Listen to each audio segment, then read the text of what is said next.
chat a little bit. You can also see the clean laundry in the mirror back there. It's clean, not dirty, I promise you. Anyways, I arrived in Edinburgh last week. So I have been, well, technically I'm in Dundee right now, but I have been spending half my time either just resting, being slightly sick. I'm getting better. But I spend the other half going to Edinburgh by train, and it's been such fun the days that I have been able to go out, and it's just been a lot of fun. So on my birthday, I actually ended up having a really fun day. I ended up going to the Scotsman, which is this gorgeous, beautiful, old vintage style hotel. Didn't even know it was a hotel until I got inside, but had this amazing smoked salmon sandwich on my first full day there. It was amazing.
I'm in Blackwell's bookstore.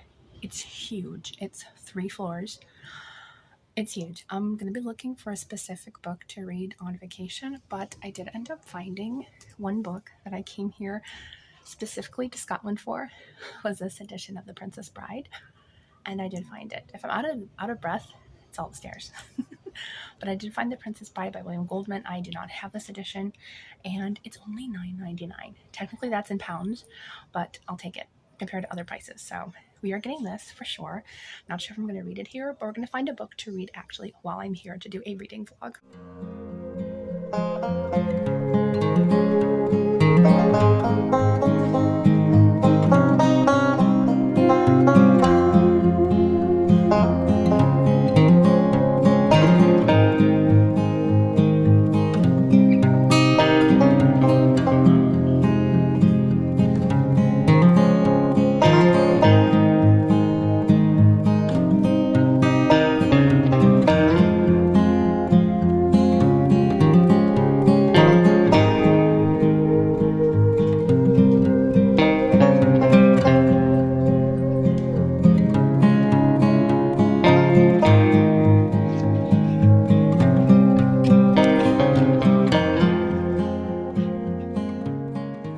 And I also stopped and went to Blackwell's because Blackwell's was on my list, and so was Waterstones, but that's another day.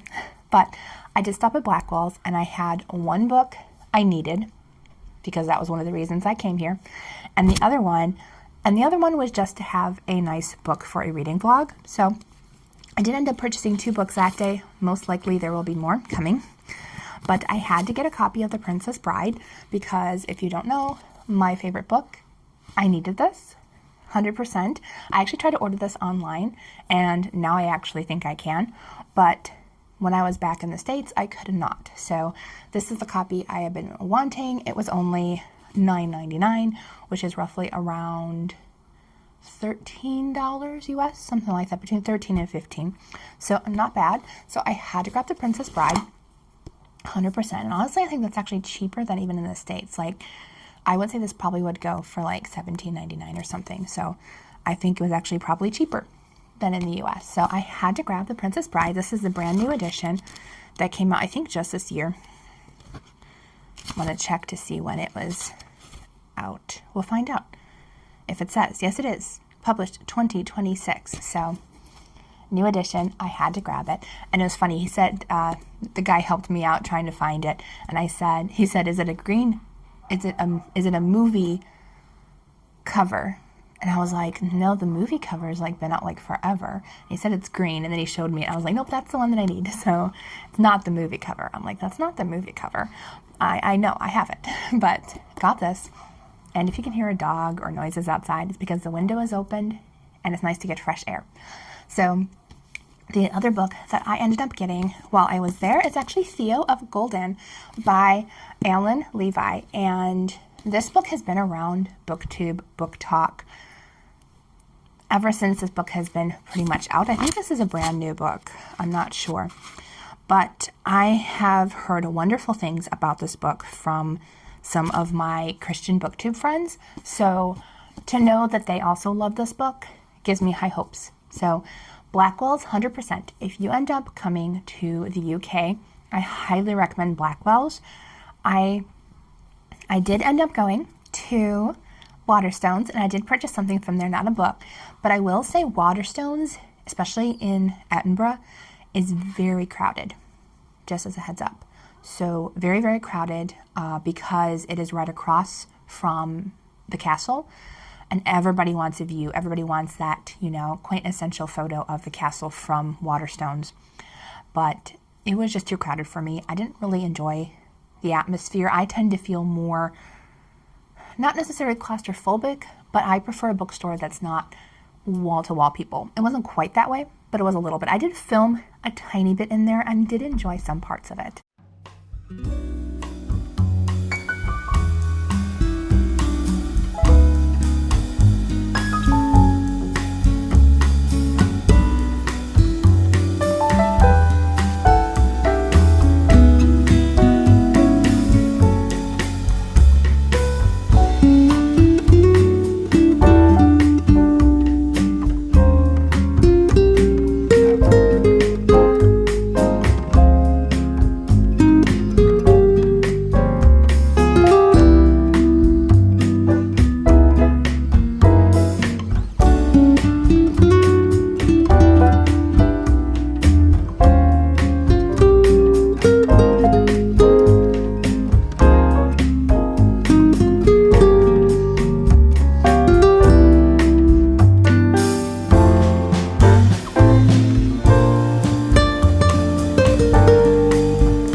So the stuff that I did end up purchasing while there, I ended up actually buying some journals. I have been on the hunt for some really nice journals for my daily gratitude, and I bought two. One technically I might not use for daily gratitude only because it's a little on the small side, and I'll tell you why. So they did have one that was actually designed by a tartan company. It's Waverley, Scotland tartan cloth. It's a commonplace journal, so it's really small. It's I can't remember what size this is right now. It doesn't say. I think it's just pocket size. But I have a pocket size traveler's notebook that I love, so I got it for that. But it's bound in genuine tartan cloth, which I love. And so it's in accordance with the Scottish Register of Tartans. And it says this is the Kinloch Anderson hunting tartan. So I'm not going to take it out of the plastic until I get home, but you can actually feel it, which is kind of nice. And it's a really pretty purple and blue. Now, I did like another one a little bit better, but it had orange end papers. I do not like orange. It's not my least favorite color. Actually, it's kind of funny. Red's my least favorite color, but I prefer red in like paper form instead of orange. So I did end up getting the hunting tartan, and I think it's beautiful. And I'm going to take it out for you guys. So this is what it looks like out of it. I'm not going to unbind it or anything, but it's blue, purple, a little bit of green and red and yellow. So it's got a bunch of different colors. The inside has that red color, which I think I like the red, and it's just got plain pages on the inside. So I will be keeping this for notebook. I still could use this for a daily gratitude. I just don't tend to gravitate towards pocket size for that. Then the last journal I got, which I might go back and get more. This is gorgeous. It's by Paper Blanks Equinox. It's lined. It's 120 GSM paper. It's a hardcover journal, but this thing is stunning. It was a little bit more on the pricey side. It was about $25, but I had to get this. It is stunning. Oh, I forgot to share the price of the other one. The other one was about $13. It was $10.99 in pounds, but this one, this is gorgeous. You don't find stuff like this. It is embossed, so I love that. It looks like an old-timey book on the edges. Isn't that gorgeous? So I had to grab this. I'm like, can you imagine just like opening this up and seeing like your daily gratitudes or a journal, or even like if you wanted to, you can like create your stories in this, which I might. But on the front, if you can tell, I'm trying to show you guys, it has this beautiful etching on the pages. So it is gorgeous. And the paper quality in this one, high quality. I think this is really nice quality paper. It's cream colored, which is actually my preferred. I don't like stark white paper. So it's beautiful. And it has a little flap on the back. So those are the things I got at the bookstore so far. I will be going back to Blackwell's a couple more times because Blackwell's has ruined Barnes & Noble's for me. I will just say that. And the main reason is, I will say this. So if you are looking for popular books, go to Waterstones. A lot of popular books there. There's a mix. But Blackwell's, 100%, I will say, probably 90% of the books I saw in Blackwell's were books I've never even heard of, which is very rare, especially in the US. It's like everything is popular books. Popular books, that's all you see unless you buy online. Blackwell's is where it's at. If you want books that are not popular, well, not necessarily popular, but I mean books you've never heard of, go there. And for dinner, I'm having plain Greek yogurt, but I put Bon Mama apricot jelly. It's really good because they don't have flavored Greek yogurt here. At least I couldn't find it in like a big tub. So just plain fat-free Greek yogurt and apricot jam. Really good. I did have fresh fruit before, but fresh fruit here honestly spoils really fast. At least the one that I had, like, it was only like a day past the expiration date and it was too strong. I was like, okay. So I ended up saying, nope, we're done there. Anyways, so there's a couple more souvenirs that I did end up getting. So the day after my birthday, I ended up going to Edinburgh Castle and going up the hill, the stairs. I didn't even film it because I was that tired, but I did it with only 1 or 2 breaks in between. But I had to climb up a hill, and it said it would take 15 minutes to get up this hill. It probably took me double that, but I did it, and I'm so proud of myself for doing it. I've actually climbed up to the Royal Mile, I think 3 times now. Not up to the castle, but I did pretty good.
So I did end up getting an Edinburgh Castle sticker. Just a plain simple sticker. I actually might put it in one of my journals. And then I did get a magnet because that's one of the small things that I like. I either like to get an ornament or a magnet from places that I've been. So I thought I would get the magnet, and it says Edinburgh Castle, and it's on the hill. Yes, I climbed all the way up there. There is, you know, streets and roads and stuff, but you do have to climb up back there to get to the castle. So I did get that. And so that was a lot of fun. One of the best experiences, which I'm glad I did while I was there, was that I honestly was hesitant to see it, but I'm glad I did. So around lunchtime, I stopped in the cafe there and I got it was like £1.50 or maybe 90, but I got a cheese sandwich for lunch, and then right after, I only waited about 20 minutes, had a great view of the 1 o'clock cannon. So in Edinburgh Castle, at 1 p.m. every single day, they set off a cannon. So I got to see that. I will put a clip in it, but I will warn you, the camera does jump. Not too much, but I did cut it off afterwards. Like my full body didn't jump, but my hands did, so the camera did jump. I'm ready for it. I know it's coming. And yeah, it went off and it scared me. But so did the castle. I will say, if you do it once, that's great. I would personally probably not go to Edinburgh Castle again, only because it's very crowded, especially around nowadays, end of July, early August. So just as a heads up, lots of crowds, and you really can't just hang around. I felt kind of rushed. So I think other castles in the area will be better. I am actually planning on more castles soon. I'm going to Stirling Castle tomorrow, which I'm very excited about. So then that was the day after my birthday. Had fun, went to the castle. What else did I do? Oh, I went back to Blackwell's. That's right. I went back to Blackwell's, had a coffee, just relaxed, read a little bit, not too much. And then that's when I had a slight sunburn, and I think I got a little bit sick. So the next 2 days I just rested, and I'm very thankful that I did.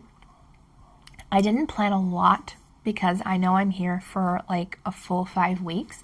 So I didn't want to push myself to do a thing every single day. I wanted to just take my time and relax during this trip. I want to take a yogurt break. So good. So I took a 2-day break. Thankfully, I felt a lot better on Sunday because I had a reservation. I made this reservation a month ago. It was called the Perfume Studio. It was in one of the Marriott hotels in Edinburgh, where you could design your own perfume. They're going to talk you through it, what different notes are. Like there's base notes that stay all day long. There's middle notes and high notes. What notes work well together, explaining the different scents that they had. So I'm really happy that I made that. And there was actually this extremely nice lady there that I met. She was from Greece. Her name is Andy, and she was just such a nice, lovely lady. I also met 2 other ladies while I was there. But we all made our own perfume. They gave us the perfume sample sticks that you get at like Sephora and stuff like that, where you spray it and stuff. And they taught us don't sniff it in, wave it in front of your face, and that'll waft the scent, but it won't cause your scents to be overtired, which I already knew that you're not supposed to spray and go, because it's just too strong. So they taught us each of the little strips that we got, you can actually pair them together and waft it in front of you, so you get that mix of scents and stuff. And I knew kind of the feeling of what I wanted. I love florals. I love ocean tropical, but not citrus, if that makes sense. I like more of that floral tropical scent. So I know I want a floral, maybe a little bit of library essence.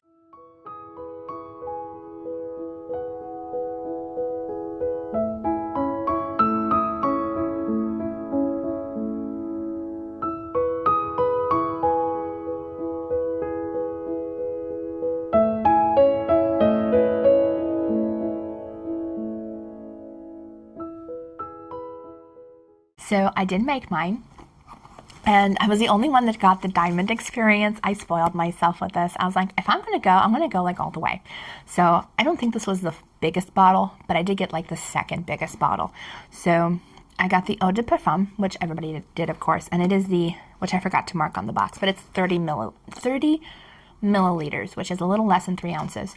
So I wanted to make sure that I could get it on the plane, So it comes in this box, and they had, the cheapest one was a sample size perfume, which I'm sure probably lasts a good 20 times anyways.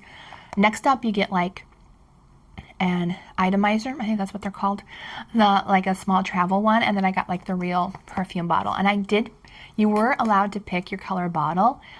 I wanted the clear because I wanted to see what the official scent would look like. So I will show you the bottle. I'm so excited. And I shared a little bit of like the different scents that I liked paired together in the clips, so you can kind of tell what scents I went for and stuff along the way. So I will say, it's not on here. I can't remember where it is. It's not on the box. If you saw on the front, you could name your scent. So you can name anything you want. They said they don't have any like copyright issues or anything because it's your own scent. You're not like, you're not going to sell it or whatever. So I actually named mine, and I'm going to butcher this probably, but so I'm just going to say it is the Scottish Gaelic word for my love. So I got it, and it's in this beautiful perfume bottle, and it's in a little clear bottle. I love it. So it smells amazing, and it's strong, so like that base note is shining through, but it has that mix of floral with like ocean, and then it's also got kind of like that woodsy feel to it. So it's really nice. I did put it on the other day. I'm not going to wear it, probably going to wear it very sparingly. I know a lot of Europeans wear perfume a lot, like every single day. I haven't come across too many people wearing it, thankfully, around here, because if you know me, I can't do a lot of scents like all at once. It bothers me, but at least once. So that is my final souvenir. I did get a couple things for gifts and stuff, which of course I can't share. But yeah, that has been it so far. Oh wait, has that been it so far? No, I did, I did share that I went to Waterstones. And I am planning a reading vlog, which I think I'm going to plan for next week, maybe, or maybe my final week. I'm not sure yet, but I am planning a little bit of a reading vlog, which will be fun. And then I'm on the hunt for a genuine Scottish jeweler, because if you know me, I don't have a lot of rings on today because, well, not like, I don't travel with jewelry except like my one necklace that I wear and like 1 or 2 rings, but like these two were they were from the same city, but I have the horse and the 2 hands with me today. But I love to buy a piece of jewelry or a ring from the place that I've been. So I'm on the hunt for a genuine jeweler here because I only buy sterling silver because it's the cheapest. I'm cheap. I can't afford to buy, a $2,000 ring.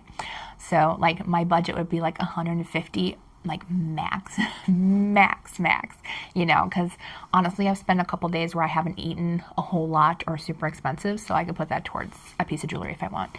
But that is my goal. So I might take you on a little bit of a tour in a different video on the hunt for a jeweler. Now I did run into one store.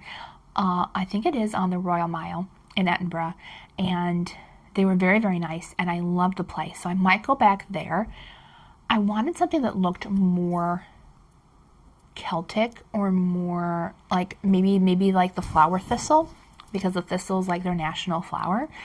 So I saw a couple of those, but they were made in like New Mexico or India or something like that. Like the one place I went to said like they made the first cast and the design there, but like they sent it to a different country to be made. I want it to be made here in Scotland. So I did find one place that I'm thinking about going back because the prices were not bad. I think the rings were about $75, I think. But there's someone in Scotland, he lives here, and he mines all the stones. He finds all the stones and everything, and he sends them to the shop, and the shop makes the jewelry. So that is the most unique place that I have found so far for jewelry. So I have that in the back of my mind. I'm like, okay, if I can't find anything else, I'm going to go back there. There was a ring that I saw there.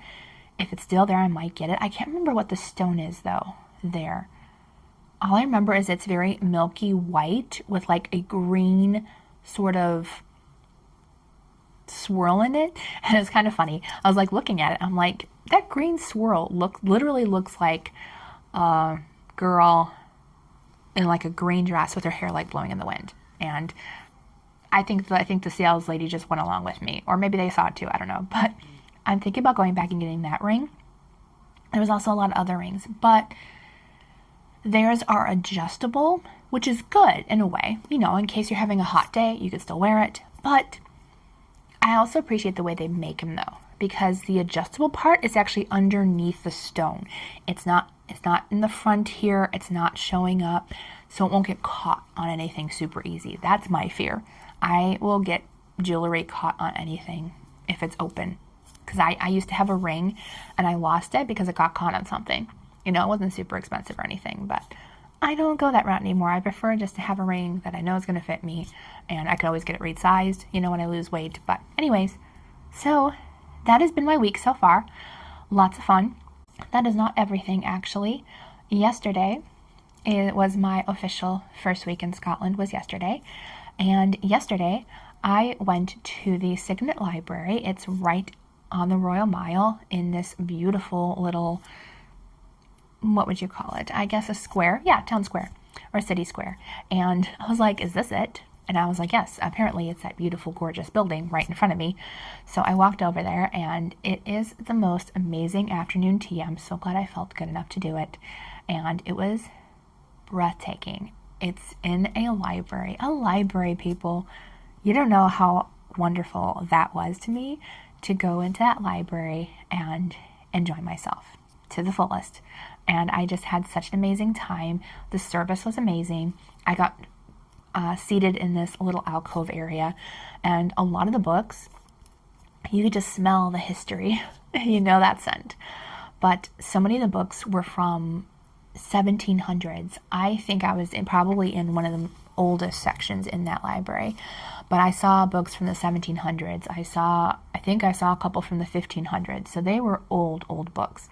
The food was amazing. There was only 2 that weren't my cup of tea. See what I did there? But everything else was amazing there, and I really, really enjoyed it. So if you're looking for a unique experience, highly recommend it.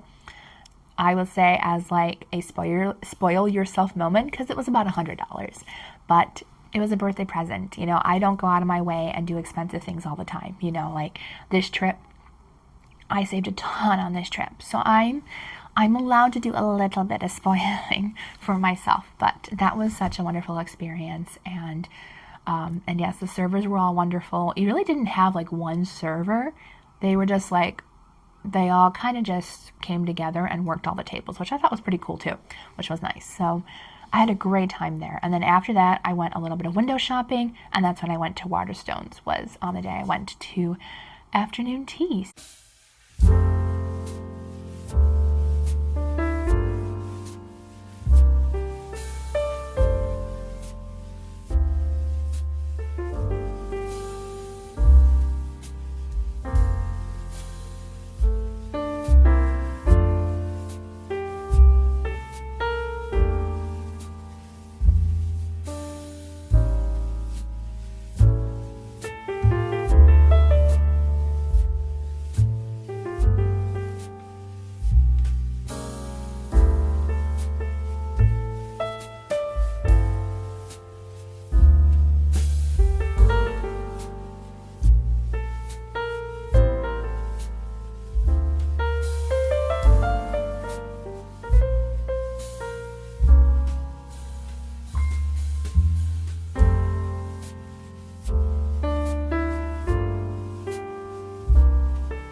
That was my first week in Scotland.